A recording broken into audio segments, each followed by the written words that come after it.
Queridos, eu estava há pouco declamando algumas partes do Salmo 139, e ali, um salmo de Davi, ele termina dizendo: Senhor, vê se há em mim algum caminho mau, e me ensina o caminho da eternidade, ou me ensina o caminho por onde devo andar, me ensina o caminho por onde eu devo prosseguir, me ensina, Senhor. Mas o primeiro pedido do salmista é: vê se há em mim algum caminho mau.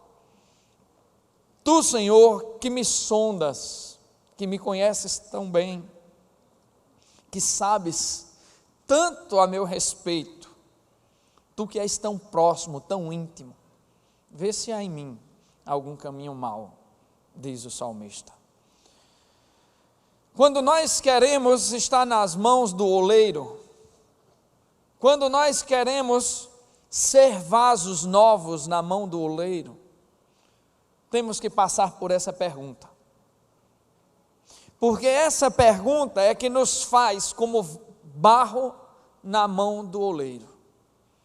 É essa pergunta que nos faz uma substância informe, maleável, uma substância que o Senhor vai poder pegar e tratar. Porque quando nós dizemos ao Senhor: Senhor, vê se há em mim algum caminho mau, nós não pedimos que Ele nos julgue e nos condene, mas pedimos que Ele nos mostre quem somos, para termos uma noção do lugar para onde iremos, se tentarmos andar sozinhos, se tentarmos escolher nossos caminhos. O segundo pedido do salmista é: quando tu me mostrares quem eu sou, Senhor, porque é isso que ele pede no primeiro momento, quando diz: olha se há em mim algum caminho mau, ele diz: Senhor, mostra-me quem sou. E também assume nessa pergunta que está indo no caminho errado. Aí ele faz o segundo pedido: e mostra-me o caminho da eternidade. Não está pedindo apenas para ser julgado, pisoteado, maltratado. Aqui é o que na administração a gente chama de feedback positivo, né? Aquela história de chegar e fazer a crítica construtiva. É isso que Davi está pedindo. Mas ele não está pedindo ao amigo dele, ao general do exército dele, que é um bajulador. Ele não está pedindo a quem depende dele. Ele está pedindo ao Senhor.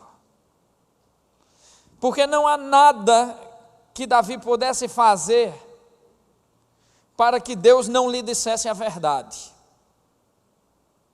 Não há possibilidade de Deus responder a você quando você se coloca na presença dele e pergunta: Senhor, há em mim algum caminho mau? Não há nenhuma possibilidade da resposta de Deus não ser a mais perfeita e genuína verdade. Não há a menor possibilidade. Davi poderia perguntar isso a um dos generais do seu exército.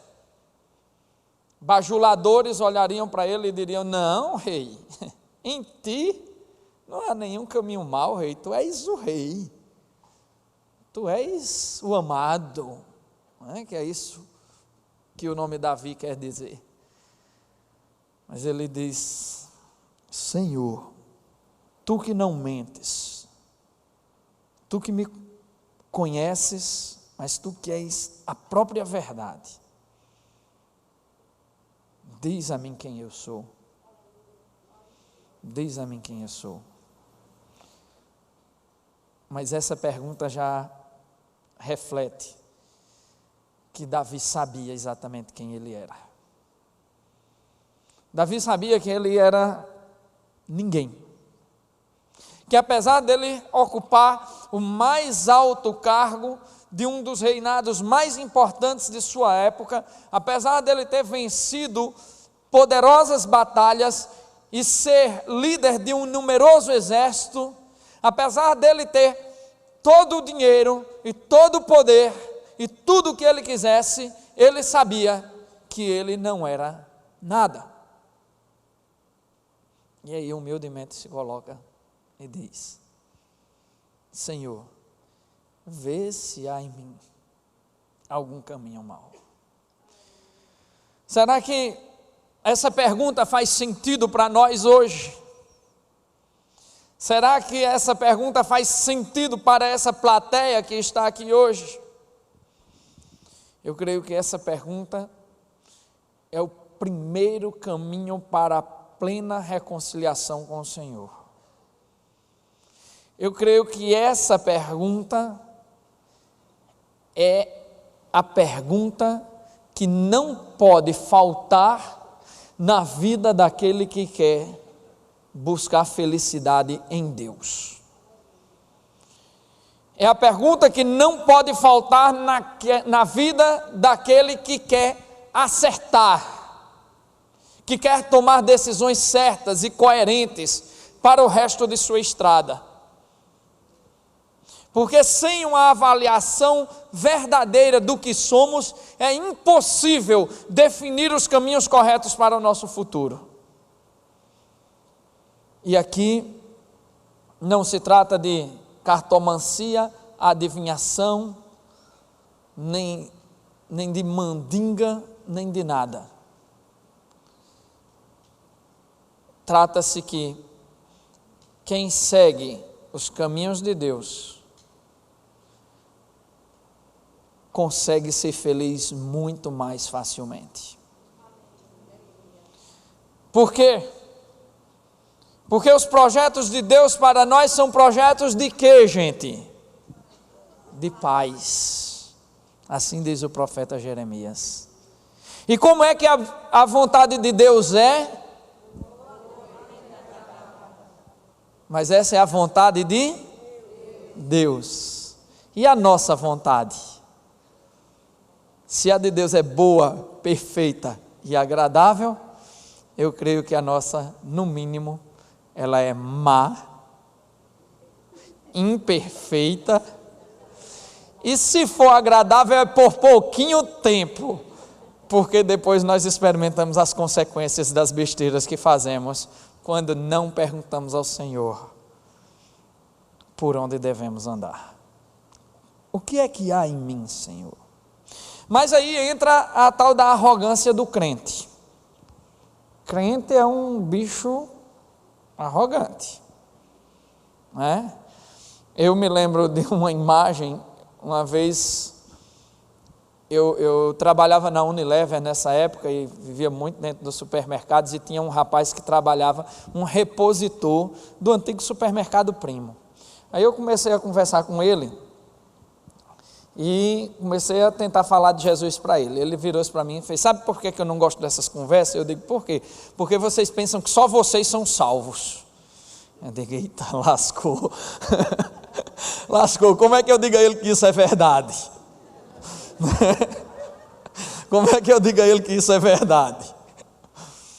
Eu precisava dizer a ele que isso era verdade, mas eu precisava dizer a ele que é verdade não porque eu mereço, mas é verdade porque o Senhor me tirou das trevas, porque o Senhor me tocou, porque o Senhor, na sua infinita misericórdia, me abraçou e me tirou das trevas para a maravilhosa luz. Mas havia uma barreira muito grande entre mim e aquele rapaz: a arrogância da pregação do Evangelho. De um evangelho pregado com base na perfeição moral, numa perfeição moral que não existe.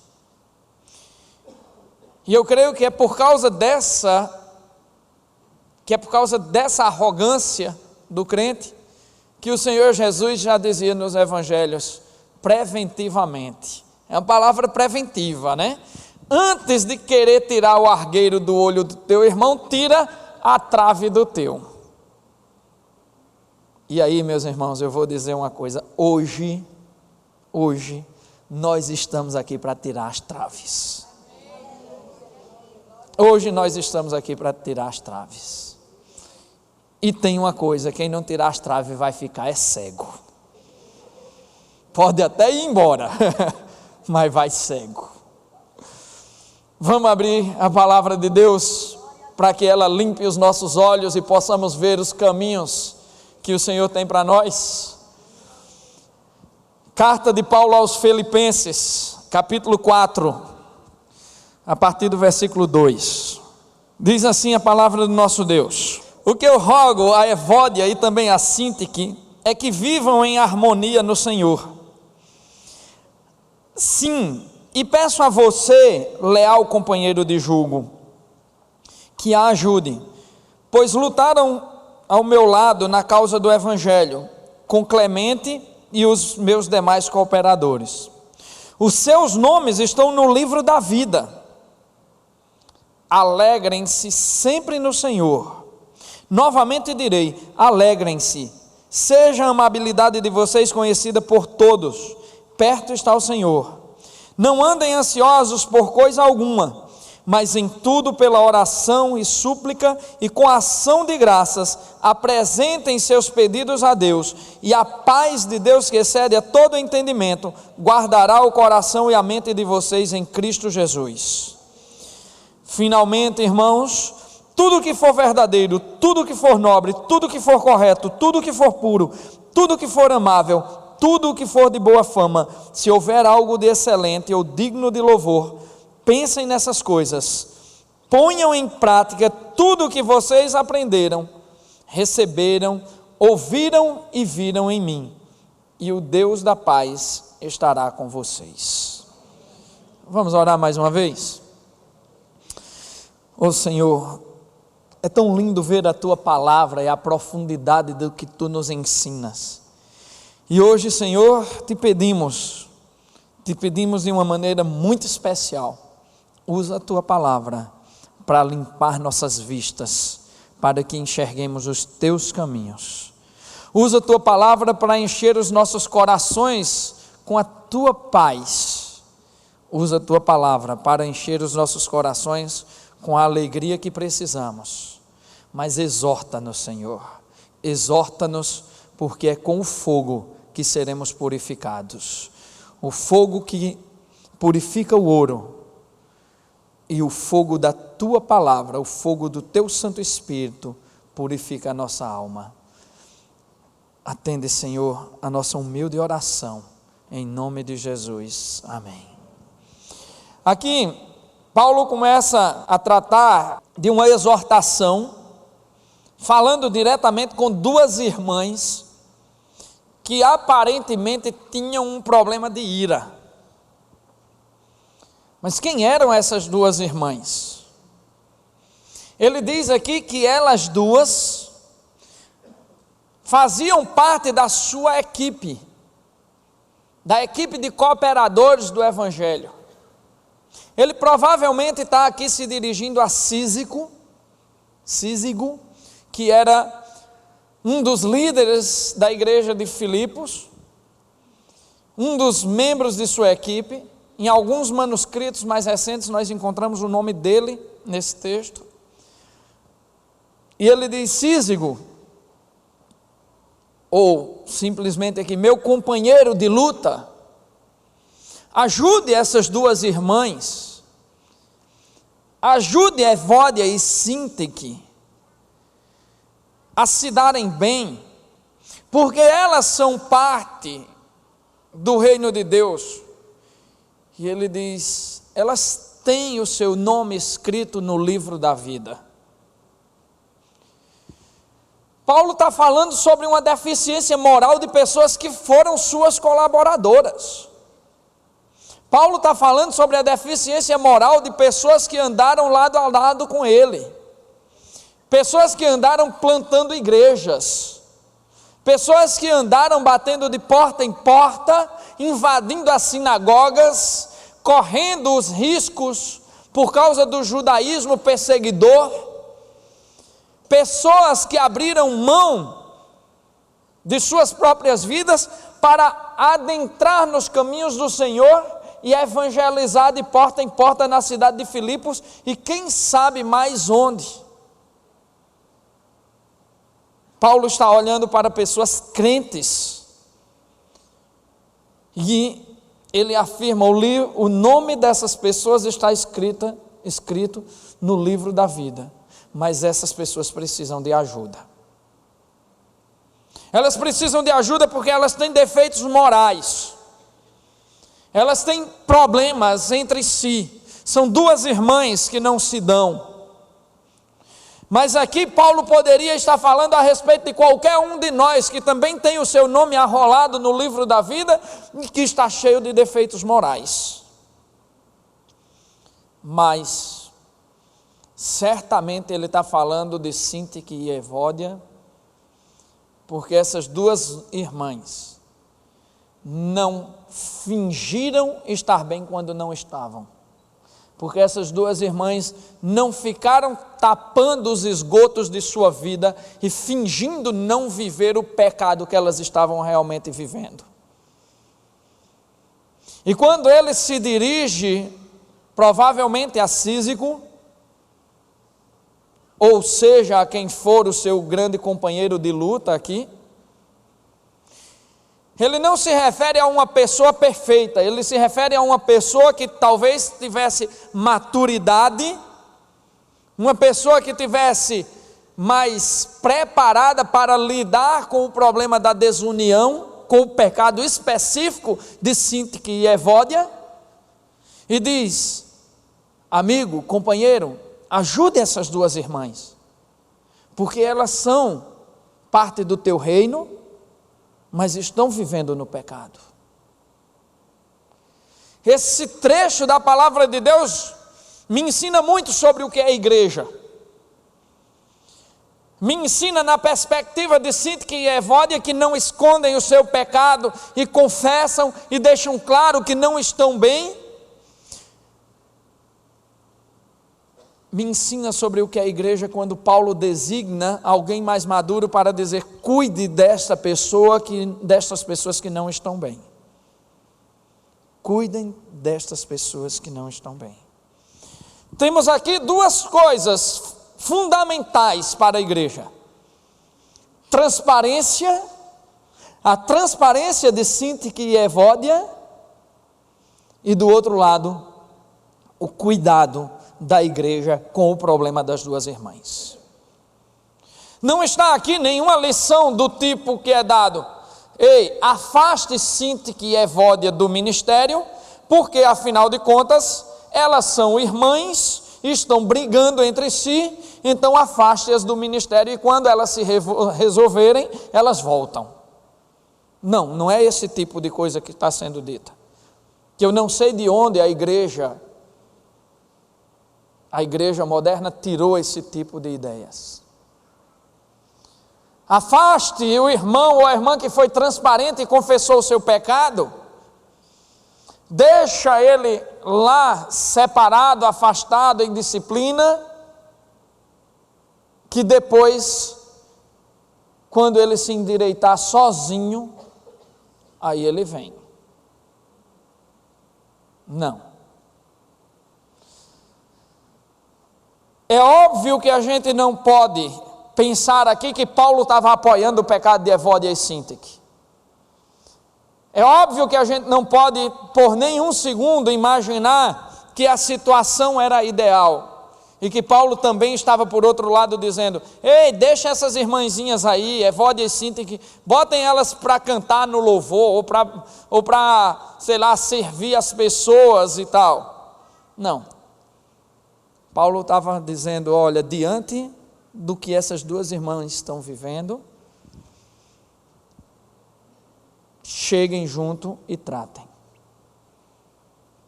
Como igreja, cuidem. Agora, além da transparência, Evódia e Síntique tinham que ter uma outra coisa. Tinha que ter um terceiro elemento aqui para essa fórmula funcionar. Transparência do pecado, cuidado da igreja, mas arrependimento no coração. Tinha que ter arrependimento no coração. Errei e confesso. Errei e preciso de ajuda. Errei porque sou humano, porque sou humana. Errei, mas preciso de restauração. Aqui é onde entra a pergunta que o rei Davi faz. Senhor, o pedido que ele faz. Senhor, vê em mim, vê se há em mim algum caminho mau. Vê onde é que eu estou errando. Qual é o meu erro? Me deixa transparecer quem sou, para que eu possa ser socorrido pela igreja. E a igreja tem que responder em conjunto e dizer: sim, nós estamos aqui para ajudar aqueles que precisam. O exército de Deus aqui na terra tornou-se estranho, porque é o único exército que eu vejo matar os seus próprios feridos. Todas as vezes, nos mais terríveis campos de batalha, quando se encontrava alguém ferido, havia parte do exército que puxava esses feridos para levar para ser tratado em algum lugar. Não eram esquecidos no meio da multidão. Muitas vezes havia guerras na antiguidade, em que depois de toda aquela batalha havia uma trégua. E os dois exércitos inimigos entravam no campo de batalha para recolher os seus feridos e levá-los para ser tratados. Mas a igreja de Deus, não. Pecou, infeliz, sai de perto de mim, que tu não presta. Pecou, infeliz, vai-te embora. Mas também tem outro tipo de gente. Pequei, não largo do meu pecado e não vou me submeter a tratamento. E aí, meu irmão, é um erro ainda pior do que o da igreja. É o desejo de continuar no erro. Quando Paulo diz: olha, cuida dessas duas irmãs, Sintique e Evódia, que ao que se sabe eram de fato irmãs de sangue.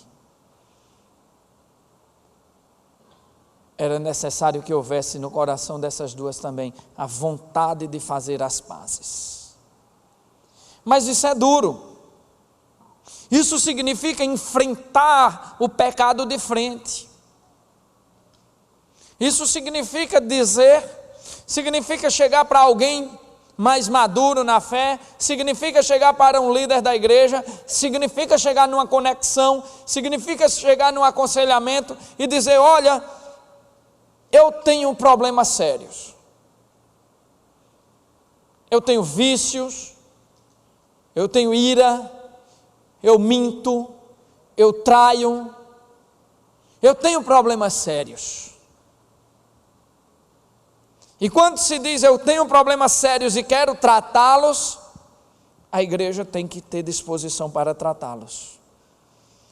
Mas enfrentar os problemas sérios é também enfrentar a si mesmo. Porque não vai ter nenhuma oração que vão fazer em cima de você e vai dizer assim: que esse irmão ou essa irmã deixe de ser adúltero agora. E ele, vai deixar de ser adúltero. Não. A oração tem que entrar no seu coração. O arrependimento, o desejo de ser curado, o desejo de ser tratado, tem que estar lá dentro. Eu não sei o que houve com Sintique e com Evódia. Eu sei que o que Paulo me ensina aqui, ensina sobre a atitude da igreja. Eu não sei se elas se permitiram curar. Eu não sei se elas se permitiram tratar. Eu sei que elas foram transparentes no seu pecado. Eu sei que o companheiro de luta de Paulo foi designado para tratá-las. Eu só não sei se elas quiseram ser tratadas. Ser tratado em quase tudo que a gente é tratado, seja de uma doença ou de um pecado, significa passar por momentos difíceis. Significa passar por etapas que às vezes são dolorosas. Eu vi o filho do pastor Léo, garotinho lá, 3 ou 4 anos. Um problema de amidalite recorrente, sério. Aí começa a se submeter a um tratamento de, se eu não me engano, 15 aplicações de bezetacil. Eu digo, meu Deus, como essa criança vai suportar isso? E eu conversando com ele e com Vanessinha, eles diziam que ele estendeu o bracinho, chorou um pouquinho, mas sabia que era necessário. E eu fiquei impressionado com o que eu vi. Talvez o Leozinho tenha muito a nos ensinar aqui. Porque como pecadores que sabemos que passaremos por certas dores na carne para nos livrar do nosso pecado, precisamos estender nossos bracinhos e deixar Jesus aplicar a bezetacilzia, né? Aplicar a injeçãozinha e nos dar a cura. Pode doer um pouquinho, mas é para sarar. É para sarar. Eu não sei se Cíntia e Evódia receberão tratamento. Eu sei que a igreja se abriu para fazer isso. E esse é nosso propósito como igreja. No Novo Testamento, a expressão uns aos outros está repetida, se eu não me engano, são 78 vezes.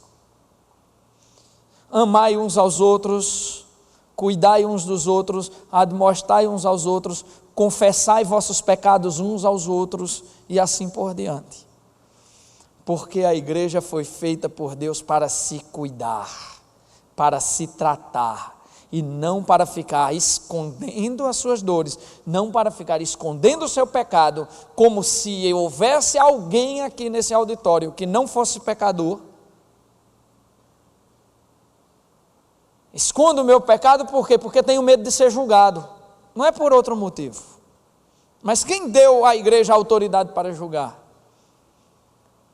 A igreja foi designada para tratar, não para julgar. Então, aqui com Cíntia e Evódia, com Císico, Clemente e Paulo, eu aprendo o seguinte: quando eu perguntar a Deus se há em mim algum caminho mau, eu tenho que estar disposto a estender o braço para levar a injeçãozinha de amor, ainda que ela doa como uma bezetacil. Às vezes dói um pouquinho mais do que uma bezetacil, porque dói na alma, mas isso é para a nossa cura. Precisamos confiar que Deus quer nos tratar e não nos punir. Mas para isso a igreja também tem que ser reflexo de Deus. Tem que estar disposta a nos tratar e não a nos julgar. E se nós somos a igreja, nós temos papel duplo aqui. Porque eu sou pecador em algumas áreas e tem outras que não são exatamente problemas para mim. Posso ajudar irmãos em algumas áreas e tenho que pedir ajuda em outras. Uns aos outros dentro da igreja tem que funcionar, porque daqui de cima, nem daí de baixo, pastor não consegue curar a multidão de ovelhas. Temos que ser igreja, e igreja é comunidade, igreja é confiança em Deus, igreja é entender que se Cíntia e Evódia estão doentes, nós estamos aqui para curar. E que se eu sou Cíntia ou eu sou Evódia, estou aqui para pedir ajuda. Precisamos confiar. Precisamos confiar em Deus e precisamos confiar uns nos outros. Nesse primeiro versículo aprendemos sobre transparência dos nossos pecados, sobre a disposição da igreja para tratar e sobre arrependimento genuíno dentro do nosso coração para sermos tratados. E aí, Paulo continua dizendo assim: alegrem-se sempre no Senhor, novamente direi, alegrem-se. Seja a amabilidade de vocês conhecida por todos, perto está o Senhor. Não andem ansiosos por coisa alguma, mas em tudo pela oração e súplica e com ação de graças, apresentem seus pedidos a Deus, e a paz de Deus que excede todo entendimento, guardará o coração e a mente de vocês em Cristo Jesus.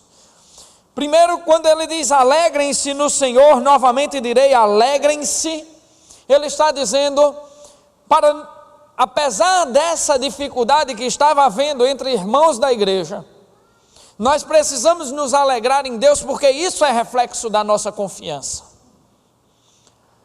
Eu só posso me alegrar em Deus se confio plenamente nele, e eu só posso dizer se confio ou não nele, quando eu tenho a ousadia de ser transparente em relação às dores da minha alma. Como é que eu digo que confio em Deus, se eu não me entrego a Ele? Tem uma história de um garotinho que estava viajando sozinho no avião. Acho que eu já contei isso aqui, mas faz tempo, vocês vão aguentar ouvir de novo. O garotinho está no avião sozinho, e o avião, muita turbulência, ele está sozinho no sentido de não estar com pai, nem mãe, nem nenhum acompanhante de lado, e muita turbulência, e o avião dá aquelas pancadas mesmo no ar, aquela coisa, todo mundo grita e chora, e o senhor que está sentado ao lado do garotinho, vê que ele está ali tranquilo, sereno, e olha para ele e fez: garoto, você não tem noção do que está acontecendo não? Sei, estamos passando por uma grande turbulência. Mas e você não tem medo não? Não. Por que você não tem medo? Porque o meu pai está pilotando o avião. Se o meu pai está pilotando o avião, eu não preciso ter medo. Se o meu Deus está pilotando a minha vida, eu posso me alegrar nele.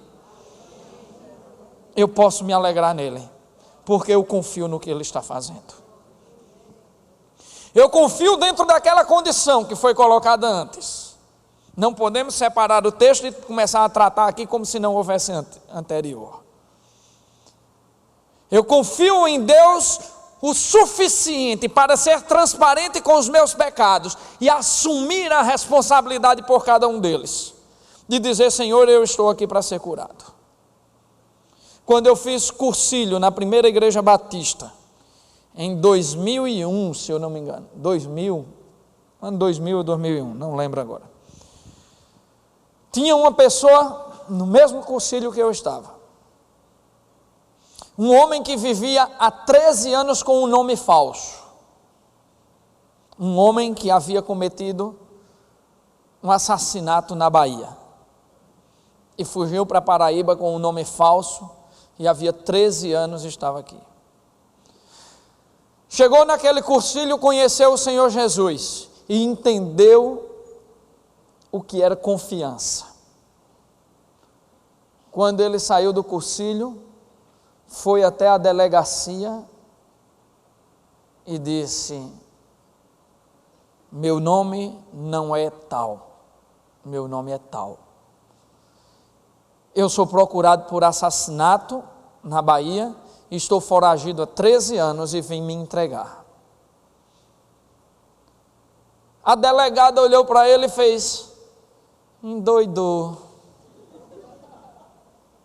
Porque não parecia lógico que alguém, depois de 13 anos vivendo com um nome falso, já tendo refeito a sua vida por completo, viesse e dissesse: olha, eu sou procurado por assassinato. E foi muito bonito conversar com aquele homem, e ele dizendo: Josemar, eu tinha que fazer isso, porque eu entendi naquele cursilho que quando nós fazemos a coisa certa, Deus se encarrega de todas as consequências. E aquele homem cumpriu pena depois, mas foi uma pena muito reduzida. Já está livre hoje. Foi uma pena muito reduzida, porque a juíza que julgou o caso disse também que o fato dele ter voltado e ter dito, olha só que interessante, ela disse: eu já vi muita gente se converter dentro da cadeia, mas eu nunca vi alguém se converter para ir para a cadeia. Ele foi para lá para ser tratado, e para dizer: se eu confio em Deus, eu vou me alegrar nele em toda e qualquer circunstância. Mas Paulo também diz: seja a amabilidade de vocês como igreja conhecida de todos. Porque aqueles que se alegram no Senhor têm que estar dispostos a tratar de pecadores com amabilidade. E voltando à história lá do supermercado, quando o rapaz olhou para mim e disse: sabe qual é o problema? É que vocês pensam que só vocês são salvos. O que aquele rapaz estava dizendo a mim, em outras palavras, era: a igreja do Senhor não é amável. A igreja do Senhor não está preparada para receber pecadores, e age como se não tivesse pecadores ali dentro. Seja a amabilidade de vocês conhecida por todos, significa abracem aquele que peca. Confessem também os seus pecados. Sejam transparentes na sua vida, porque não há perfeição aqui. Não há perfeição aqui. Tem um livro chamado Proibida a Entrada de Pessoas Perfeitas.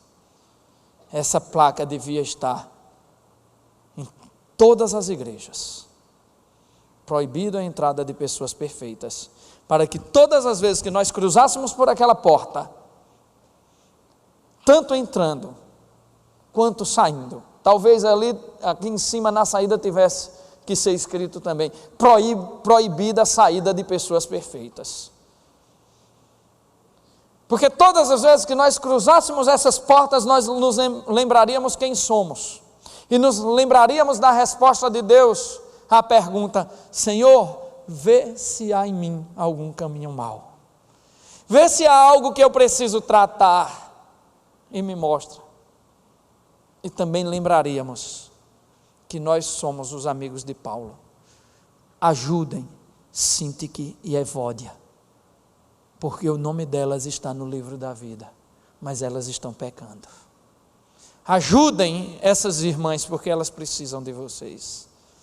Seja a amabilidade de vocês conhecida por todos. Mas não andem ansiosos por nada. Não andem ansiosos por coisa alguma. Paulo continua o texto. Antes, coloquem as suas petições junto já com as suas ações de graça diante de Deus. E a paz de Deus, que excede a todo entendimento, tomará conta de vossas mentes e de vossos corações em Cristo Jesus. Aqui Paulo está nos ensinando. Paulo está nos ensinando que Ele, o Senhor Deus, se encarregará das consequências dos nossos erros. Que o Senhor nosso Deus se encarregará de tudo o que faremos. E não precisamos andar ansiosos pelo que vai acontecer.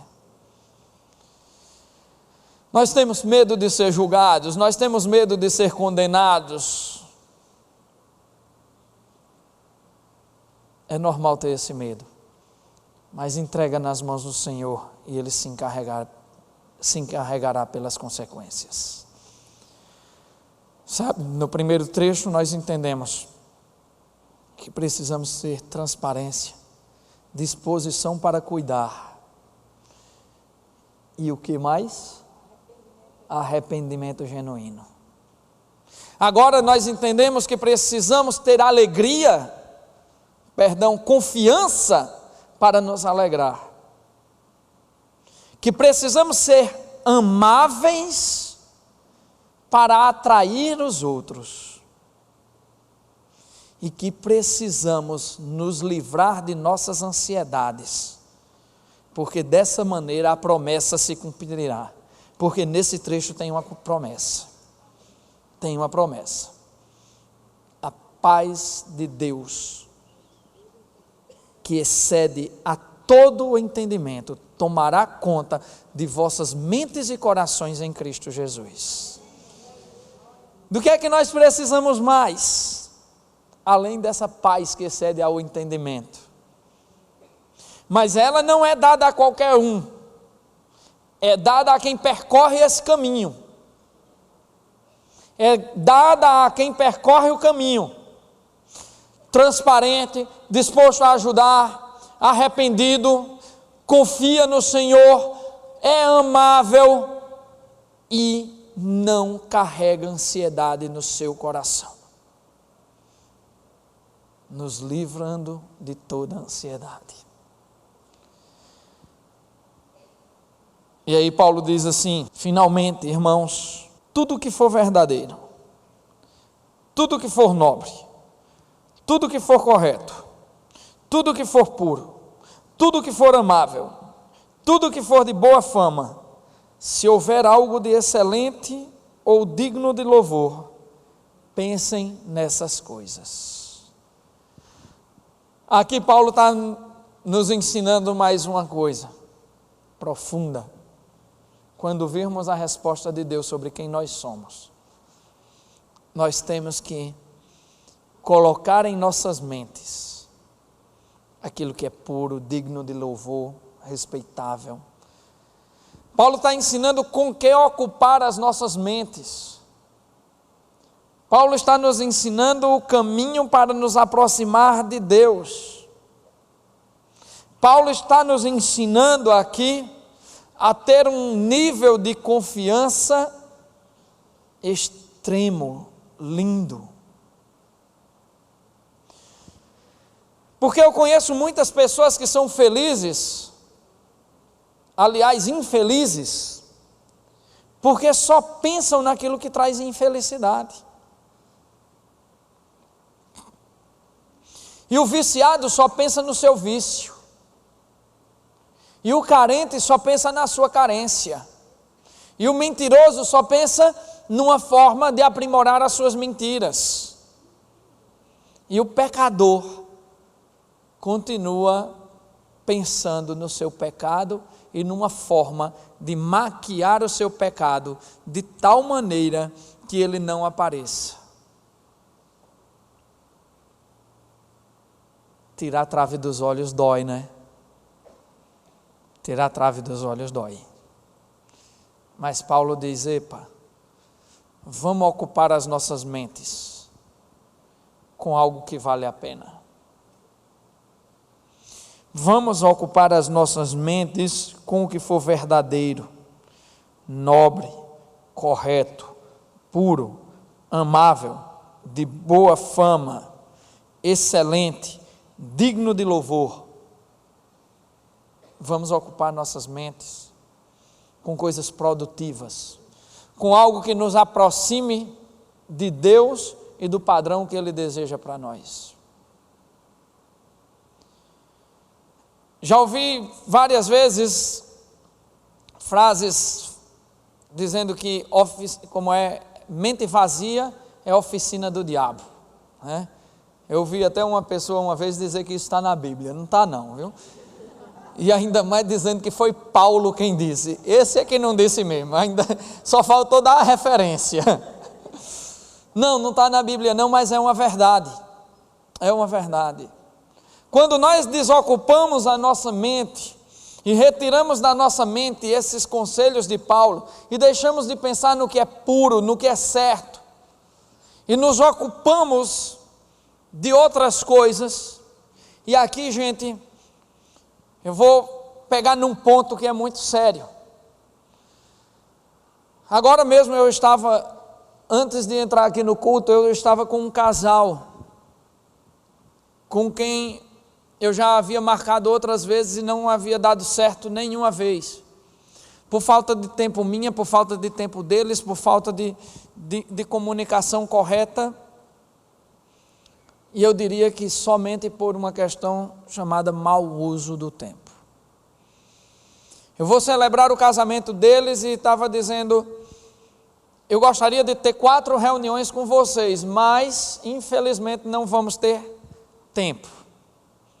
Mas não vamos ter tempo por quê? Porque Deus não me deu tempo, ou porque eu estou usando mal o meu tempo. Às vezes eu fico olhando como pessoas gastam o seu tempo.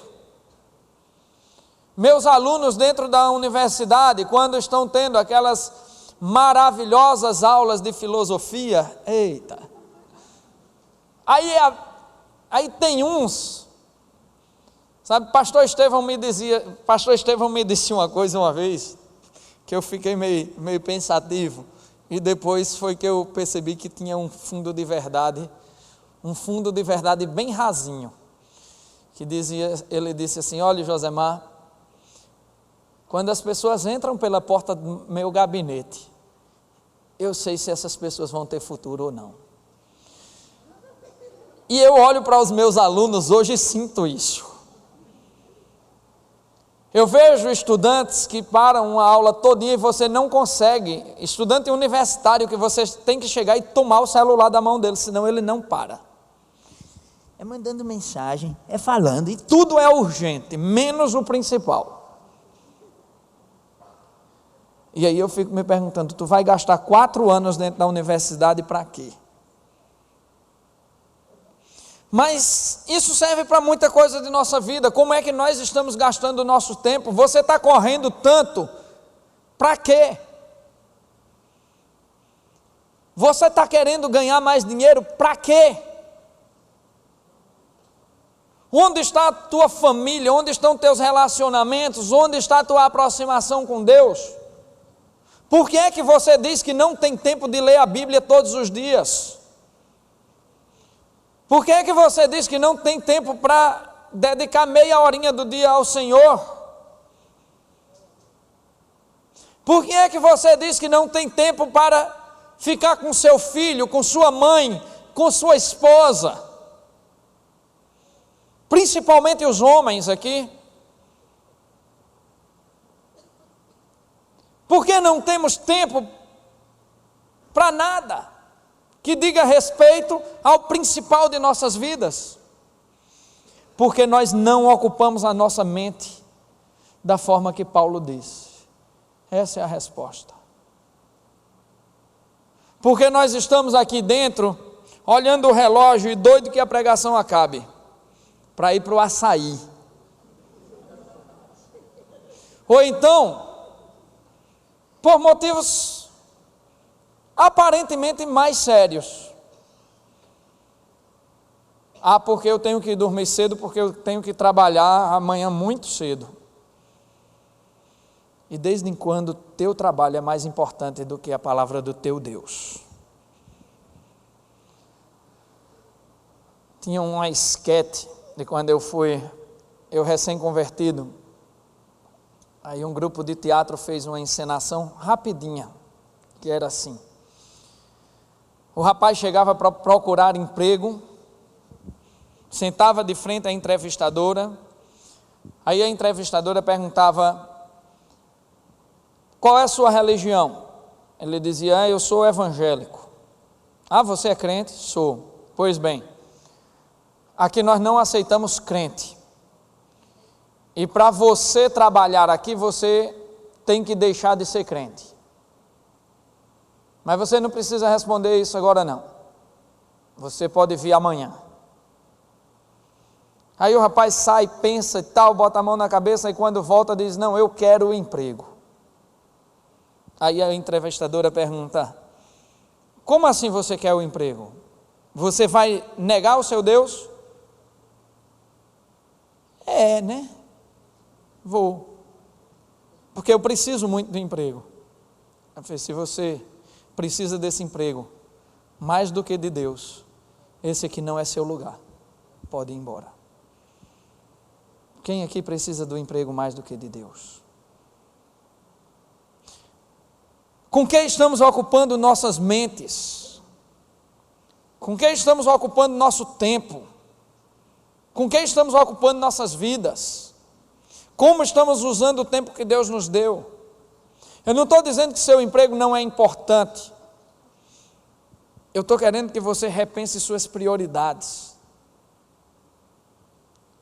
Porque se eu tenho a ousadia de dizer, Senhor, vê se há em mim algum caminho mau, eu tenho que colocar tudo diante do crivo do Senhor. Eu tenho que colocar tudo diante do crivo do Senhor. Mas não se preocupe, porque dói. Mas essa mesma palavra diz que o choro pode durar uma noite, mas a alegria vem ao amanhecer. Esse mesmo salmista que questiona a Deus, Senhor, vê se há em mim algum caminho mau, ele também diz, o choro pode durar uma noite, mas a alegria vem ao amanhecer. Eu preciso me entregar e ser tratado. Se não for assim, é impossível me aproximar de Deus. Quando nós lemos a história de Jacó, lá em Gênesis 30, quando Jacó entra num lugar chamado Vale do Jaboque, o nome Jacó quer dizer usurpador, pessoa que tenta tomar o lugar de outro, desonesto. A palavra Jacó quer dizer desonesto, usurpador, bandido. E Jacó entra à noite, a palavra de Deus vai descrevendo esse momento lindo da entrada dele no chamado Vale do Jaboque. Se nós entendêssemos o significado das palavras, a história seria mais ou menos contada assim: entra um homem no cair da noite, na escuridão da noite, um homem chamado usurpador, entra num vale chamado Vale das Tormentas, e lá no meio das tormentas e no meio da escuridão, ele se encontra com Deus, e luta com Deus, e sofre, e se agarra, e num determinado momento, quando a luz começa a brilhar, ele diz, eu não vou permitir que saias daqui, meu Senhor, sem que me abençoes. E Deus lhe marca profundamente, ao ponto de deixar nele uma marca, para lembrar-se desse dia para o resto da vida. E aquele homem chamado usurpador, que entrou no vale das tormentas, na escuridão da noite, ao brilhar a luz do sol sobre ele, deixa de chamar-se usurpador Jacó para ser Israel, vencedor com Deus. E o vale chamado Vale do Jaboque, Vale das Tormentas, deixa de chamar-se Vale do Jaboque para chamar-se Vale da Face de Deus, que é isso que Peniel quer dizer. Quem entrou na escuridão no Vale das Tormentas foi um homem chamado usurpador. Mas dali de dentro, depois de encontrar-se com Deus, ser marcado por Deus, sai um homem chamado vencedor com Deus, porque lutou com Deus e prevaleceu. E ao raiar do sol, aquele vale não se chama mais Vale das Tormentas, mas Vale da Face de Deus. Esse é o processo de transformação que nós precisamos enfrentar. Seja na nossa mente, seja nos nossos afazeres, seja nas nossas prioridades, seja nos nossos vícios. Se você quer estar na mão do oleiro, meu irmão e minha irmã, se você quer ser um vaso novo, é necessário perguntar a Deus: Senhor, Deus Todo-Poderoso, vê se há em mim algum caminho mau e me mostra o caminho da eternidade. me mostra o que deve estar dentro da minha mente, me mostra o que deve estar dentro do meu coração, me faz transparente, me faz igreja, me faz humano. Porque o Senhor não te criou para ser perfeito. O Senhor te criou humano. O pecado te destruiu, mas o Senhor enviou o seu Filho amado para que nós tivéssemos uma esperança e nos voltássemos para a luz. E Ele nos trouxe de volta à luz. Por que ficamos com medo? Aí Paulo encerra essa parte de sua carta, dizendo assim: ponham em prática tudo o que vocês aprenderam, receberam, ouviram e viram em mim, e o Deus da paz será com vocês. Aqui as palavras de Paulo lembram muito as de Jesus Cristo quando terminou o Sermão da Montanha. Quando ele disse: aquele que ouve essas minhas palavras e não as pratica, é como alguém que constrói uma casa sobre a areia. Que virão os ventos, as tempestades, os rios encherão e a casa será derrubada. Mas aquele que ouve essas minhas palavras e as pratica, é como um homem que constrói a sua casa na rocha. Que virão os ventos, as tempestades, e os rios transbordarão, e a casa continuará. Paulo exorta aqui as pessoas a praticarem o evangelho que aprenderam. Paulo exorta aqui as pessoas a entenderem a sua palavra na prática e dizerem de fato: eu vou viver na transparência, eu vou ser transparente, eu vou dizer que preciso de ajuda, mas também vou me dispor a ajudar, eu vou me arrepender dos meus pecados, porque sem arrependimento não há perdão.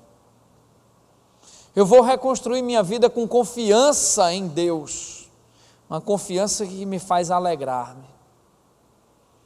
Eu vou ser amável como igreja, ao ponto de atrair o mundo para dentro da casa de Deus.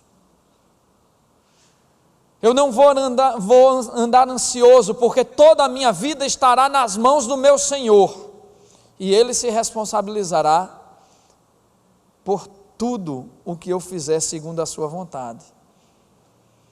Eu não vou ocupar a minha mente com coisas que desagradem a Deus e que me levem de volta aos caminhos tortos de onde o meu Senhor já me tirou. Eu vou praticar o evangelho que aprendi. Eu vou viver pela fé, porque é pela fé que se vive na presença de Deus. Ouvir as palavras e praticar. Ouvir a palavra e se deixar transformar. Ouvir as palavras. Porque quando Jeremias desceu à casa do oleiro, ele viu um vaso que se desmanchou, mas que foi imediatamente refeito. E Deus lhe disse: assim, do mesmo jeito, é o meu povo em minhas mãos. Quando se quebrar, eu farei de novo.